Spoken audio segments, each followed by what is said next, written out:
सरकारी नौकरियां उनकी एक सीमा है, क्योंकि हर वर्ष 20 से 25,000 नौकरियां ही मध्य ऑन एवरेज ये निकल पाती हैं।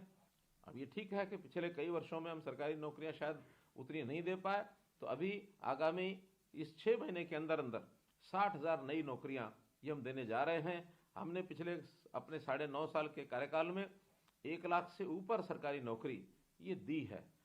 फिर भी जिनकी बारी सरकारी नौकरी में नहीं आती है उनको HKRN जैसा प्लेटफॉर्म यदि सुविधा इसकी मिलती है तो उसका ज़रूर उपयोग करना चाहिए। ट्रांसपेरेंट इस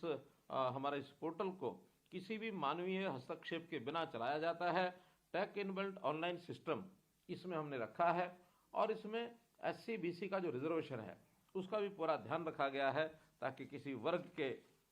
साथ कोई अन्याय न हो, इसका भी हम ध्यान रखते हैं। आखिर ये जो सीधा लोगों को नौकरी रखते हैं, पहले तो कंट्रैक्टर्स के माध्यम से उनकी सैलरी जाती थी, लेकिन हमने उस प्लेटफॉर्म को ई-पेमेंट के माध्यम से सीधा उसके खाते के अंदर और ये जो पैसा है ये चला जाता है, इसलिए किसी की कोई शिकायत जो है वो कभी हमको मिलती नहीं है। और व्यक्ति जो इस प्रकार से रजिस्टर करते हैं उनके कौशल विकास के नाते भी हमने हरियाणा कौशल विकास मिशन और विश्वकर्मा कौशल विकास विश्वविद्यालय इसके माध्यम से इनकी ट्रेनिंग भी कराई जाएगी और ट्रेनिंग के बाद जहां भी इसकी आवश्यकता होगी उन युवाओं को नौकरी जो है वो देने का प्रबंध करेंगे। इस वर्ष 2023-24 के अंदर हमने एक टारगेट रखा था कि हम 2 लाख बेरोजगार युवाओं को इस राष्ट्रीय कौशल योजना के अंतर्गत और काम दिलाएंगे और आपको बताते खुशी हो रही है कि उसमें 80,000 युवकों को हम लोग काम दिला चुके हैं और शेष प्रक्रिया जारी है और ये 23-24 समाप्ति तक हम इस 2 लाख के टारगेट को पूरा अवश्य करेंगे। आप लोग इसमें जो लोग सहयोग करें, जो लोग इसमें भाग लेना चाहें ज़रूर भाग लें और इस जो HKRN का हमारा पोर्टल है इस पोर्टल के माध्यम से हर किसी युवा बेरोजगार युवा को हम जो लाभ पहुंचाना चाहते हैं वो पहुंच सकेगा। अब वो सिस्टम ख़त्म हो गया कि सिफारिश और बाबूशाही, उसको दोनों को मैंने बंद किया है और आपको जो इसमें अनुभव आया होगा मैं निश्चित रूप से जानना चाहूँगा कि आपका अनुभव इसमें कैसा रहा। आपसे वैसे तो मैं हर शनिवार किसी न किसी लाभार्थियों की श्रेणी से बात करता हूँ, लेकिन आज जो मैं बात कर रहा हूँ वो केवल लाभार्थी नहीं बल्कि एक व्यवस्था परिवर्तन के साक्षी है और एक ऐसा व्यवस्था परिवर्तन जो शायद किसी ने सोचा भी नहीं होगा। क्योंकि सरकारी नौकरी के साथ साथ जब भी कभी किसी विभाग को आउटसोर्सिंग के नाते ज़रूरत पड़ती थी तो कर्मचारियों को किसी न किसी ठेकेदार के माध्यम से लिया जाता था और ये जो ठेकेदारी प्रथा थी इसके अंदर कितनी शिकायतें हमको मिलती थी कि ठेकेदारी के माध्यम से तनख्वाह दिखानी कुछ और देनी कुछ, साइन कराते थे 15,000 पर या 18,000 पर और देते थे 11,000 अथवा 12,000 और साथ में कभी कभी तो ठेकेदारों का और विभाग का इतना नेक्सस बनता था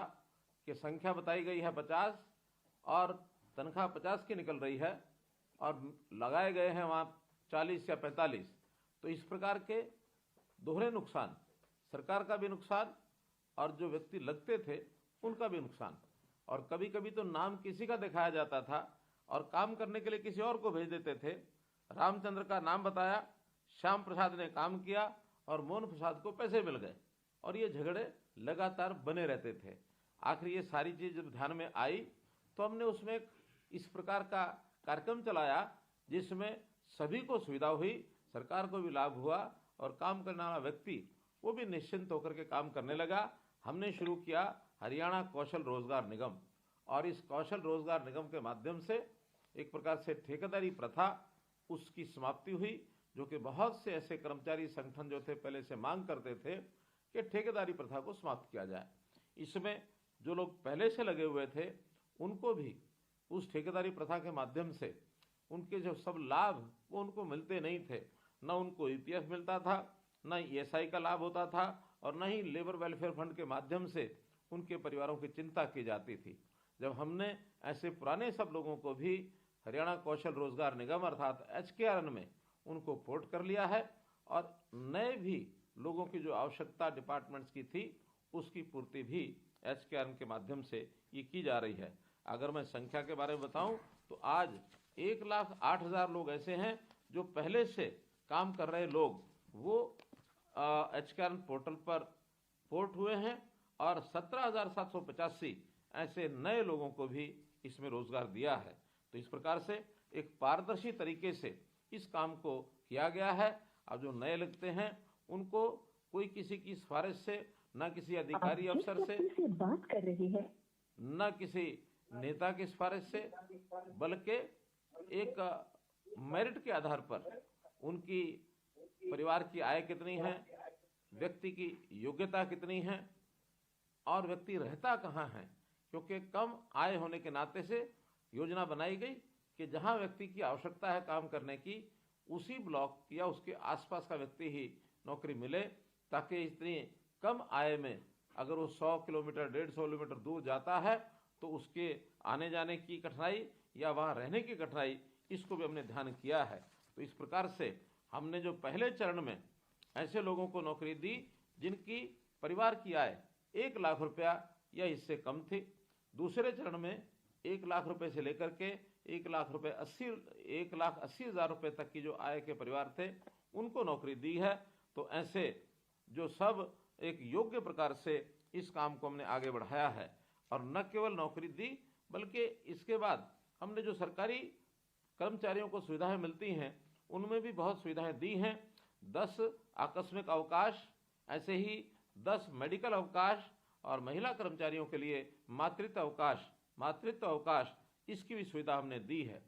जैसे आयुष्मान भारत और चिरायु योजना के अंतर्गत जो योजना बनाई गई उसमें ऐसे सब लोगों को, क्योंकि ये श्रेणी 1,80,000 से लेकर के 3 लाख की आय के बीच में आते हैं, तो मात्र 1,500 रुपया उसका प्रीमियम देने के साथ ही उनको ये सुविधा उपलब्ध कराई गई। 1,500 रुपया एक साथ देने के बजाय मासिक 125 रुपया अपनी सैलरी में से कटा करके और इस सुविधा को इनको मुहैया कराया गया है, ताकि स्वास्थ्य की दृष्टि से ऐसे सब परिवारों की ये जो आयुष्मान योजना 5 लाख रुपये प्रति परिवार, इसका सुलभ एक व्यवस्था इनके लिए की जा सके। केवल इतना ही नहीं, तो हमने इस पोर्टल के माध्यम से